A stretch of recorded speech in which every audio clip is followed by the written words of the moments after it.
विद्यार्थी मित्रों, व्याकरण हम पढ़ने वाले हैं। संज्ञा किसे कहते हैं? पद, जिन शब्दों को वाक्य में प्रयोग किया जा सकता है उन्हें पद कहते हैं। पद के 5 प्रकार हैं। पहला संज्ञा, दूसरा सर्वनाम, तीसरा विशेषण, चौथा क्रिया, पांचवा अव्यय।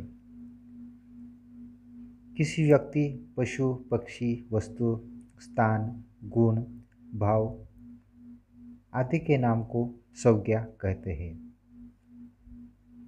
अभी यहाँ पर वाक्य दिए गए हैं, वो हम पढ़कर समझ लेते हैं। पहला वाक्य, अंकित एक गांव में रहता था। दूसरा, पोटली पर परी का चित्र बना था। तीसरा, मुझे मुंबई जाना था। चिंकी चिड़िया का घोंसला पेड़ की शाखा पर था। पांचवा, खुशी से अमर की आंखें भर आई। अभी यहाँ पर ऊपर के 5 वाक्य है, उन वाक्यों में जो शब्द है रेखांकित किए गए हैं, वे शब्द किसी न किसी व्यक्ति, पक्षी, वस्तु, स्थान, भाव आदि के नाम है। इसलिए यह शब्द संज्ञाएं होती है। संज्ञा के 5 भेद है, यानी कि संज्ञा के 5 प्रकार है। लेकिन हम इस कक्षा में 2 ही भेदों का पढ़ाई करेंगे। 2 ही भेदों को हम समझते हैं। पहला जातिवाचक संज्ञा, दूसरा व्यक्तिवाचक संज्ञा। जातिवाचक संज्ञा, अभी यहाँ पर कुछ वाक्य दिए गए हैं, कुछ वाक्य लिखे हैं, उनको हम पढ़ते हैं। पहला वाक्य, किरण बड़ा होशियार लड़का है। दूसरा, बसंती हवा आम के पेड़ पर चढ़ी। तीसरा, हमारे घर के सामने रंगावली नदी बहती है। चौथा, बाल भारती स्कूल में भी सब बबलू से परेशान थे। अभी यहाँ पर इन वाक्यों में लड़का, पेड़, नदी, स्कूल आदि रेखांकित किए हुए शब्द है, वह संज्ञाएं है। ये संज्ञाएं व्यक्ति, वस्तु, स्थान आदि के पूरे वर्ग को सूचित करते हैं। यहाँ पर लड़का, यह शब्द किसी भी लड़के के लिए प्रयोग किया जाता है।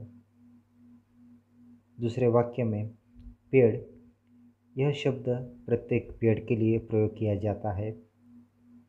तीसरा वाक्य नदी, नदी शब्द प्रत्येक नदी के लिए प्रयोग किया जाता है।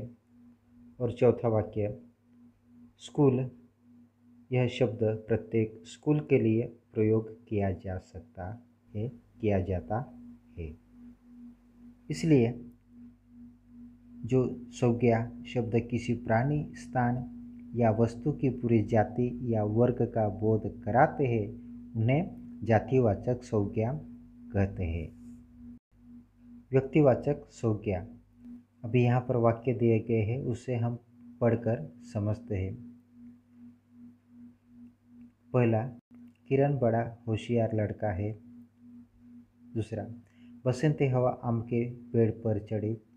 तीसरा, हमारे घर के सामने रंगावली नदी बहती है। चौथा, बाल भारती स्कूल में भी सब बबलू से परेशान थे।